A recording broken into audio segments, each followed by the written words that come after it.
10. A experiência de Joel. Afastando-nos para um canto do salão, acompanhei Vicente, que se dirigiu a um velhote de fisionomia simpática. Então, meu caro Joel, como vai? Perguntou atencioso.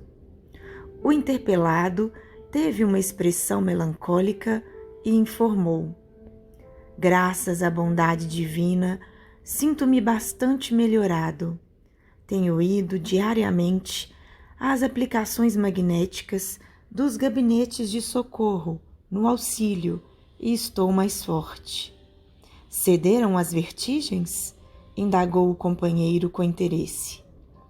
Agora são mais espaçadas e, quando surgem, não me afligem o coração com tanta intensidade.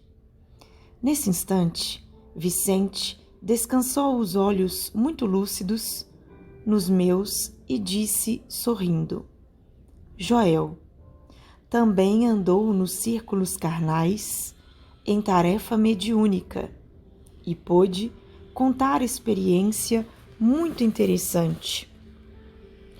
O novo amigo, que me parecia um enfermo em princípios de convalescença, esboçou melancólico sorriso e falou: fiz minha tentativa na terra, mas fracassei. A luta não era pequena e fui fraco demais. O que mais me impressiona no caso dele, porém, interpôs Vicente em tom fraterno, é a moléstia que o acompanhou até aqui e persiste ainda agora. Joel atravessou as regiões inferiores com dificuldades extremas, após demorar-se por lá muito tempo, voltando ao Ministério do Auxílio, perseguido de alucinações estranhas relativamente ao pretérito. Ao passado? Perguntei surpreendido. Sim, esclareceu Joel humilde.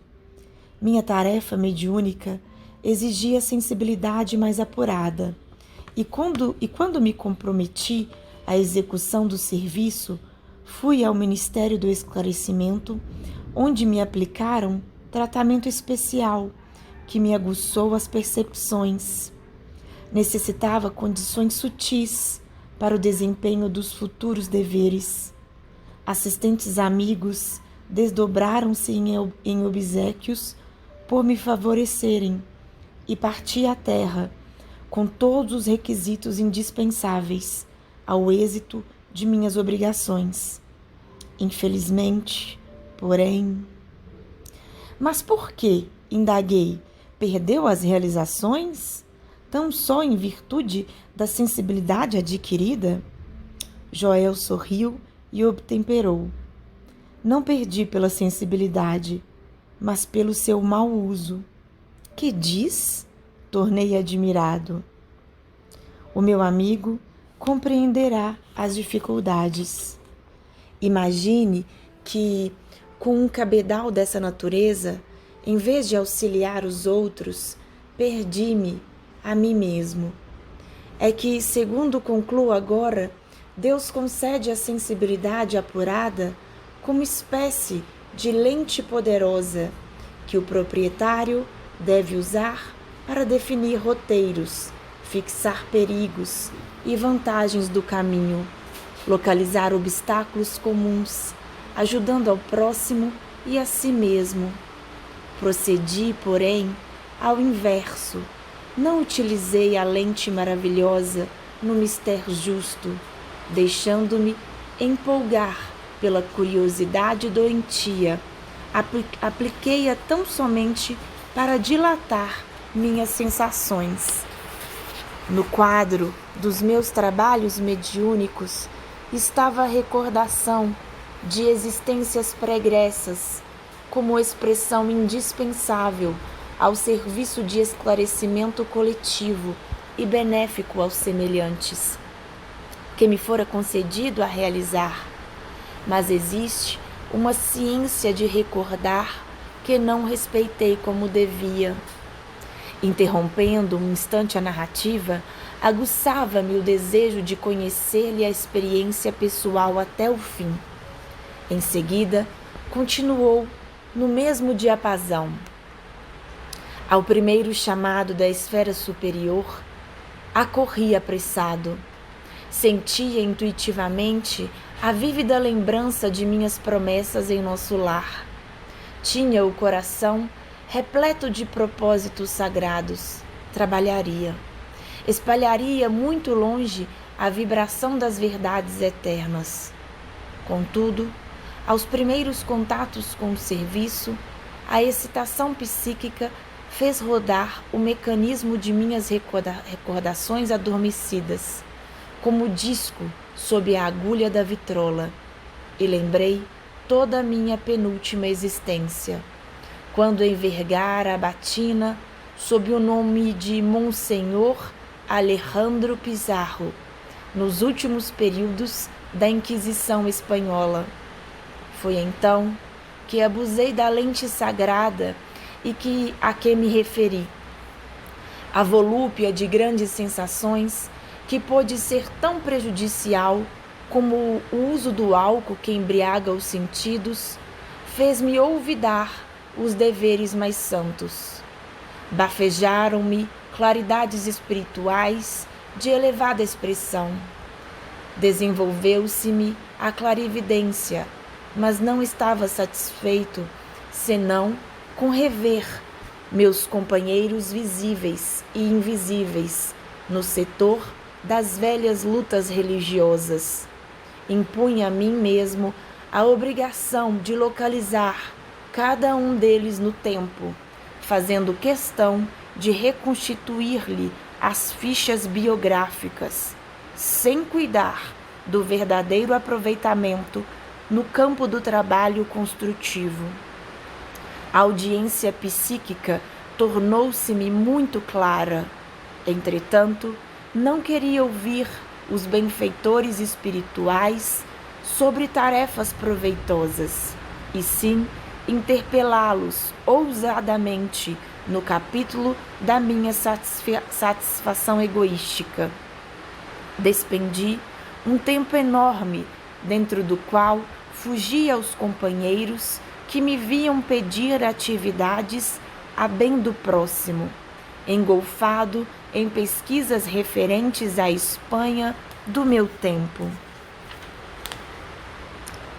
Exigia notícias de bispos, de autoridades políticas da época, de padres amigos que haviam errado tanto quanto eu mesmo. Não faltaram generosas advertências. Frequentemente, os colegas do nosso grupo espiritista chamavam minha atenção para os problemas sérios de nossa casa. Eram sofredores que nos batiam à porta, situações que reclamavam testemunho cristão. Tínhamos um abrigo de órfãos em projeto, um ambulatório que começava a nascer e, sobretudo, serviços semanais de instrução evangélica nas noites de terças e sextas-feiras. Mas qual? Eu não queria saber senão das minhas descobertas pessoais. Esqueci que o Senhor me permitia aquelas reminiscências não por satisfazer minha vaidade, mas para que entendesse a extensão dos meus débitos para com os necessitados do mundo e me entregasse a obra de esclarecimento e conforto aos feridos da sorte. Contrariamente à expectativa dos abnegados amigos que me auxiliaram na obtenção da oportunidade sublime, não me movi no concurso fraterno e desinteressei-me da doutrina consoladora que hoje revive o Evangelho de Jesus entre os homens. Somente procurei, a rigor, os que se encontravam afins comigo desde o pretérito. Nesse propósito, descobri, com evidentes sinais de identidade, personalidades outrora eminentes em relação comigo. Reconheci o senhor Higino de Salcedo, grande proprietário de terras, que me havia sido magnânimo protetor perante as autoridades religiosas da Espanha, reencarnado como proletário inteligente e honesto, mas em grande experiência de sacrifício individual. Revi o velho Gaspar de Lorenzo, figura solerte de inquisidor cruel, que me quisera muito bem, reencarnado como paralítico e cego de nascença. E desse modo, meu amigo, passei a existência de surpresa em surpresa, de sensação em sensação. Eu, que renascera recordando para edificar alguma coisa de útil, transformei a lembrança em viciação de personalidade. Perdi a oportunidade bendita de redenção. E o pior é o estado de alucinação em que vivo. Com o meu erro, a mente desequilibrou-se e as perturbações psíquicas constituem doloroso martírio. Estou sendo submetido a tratamento magnético de longo tempo. Nesse momento, porém, o interlocutor empalideceu de súbito. Os olhos, desmesuradamente abertos, vagavam como que se fixassem quadros impressionantes, muito longe da nossa perspectiva.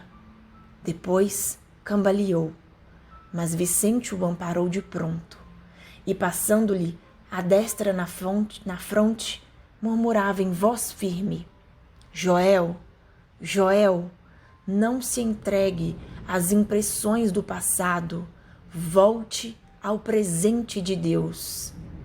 Profundamente admirado, notei que o convalescente regressava à expressão normal, esfregando os olhos.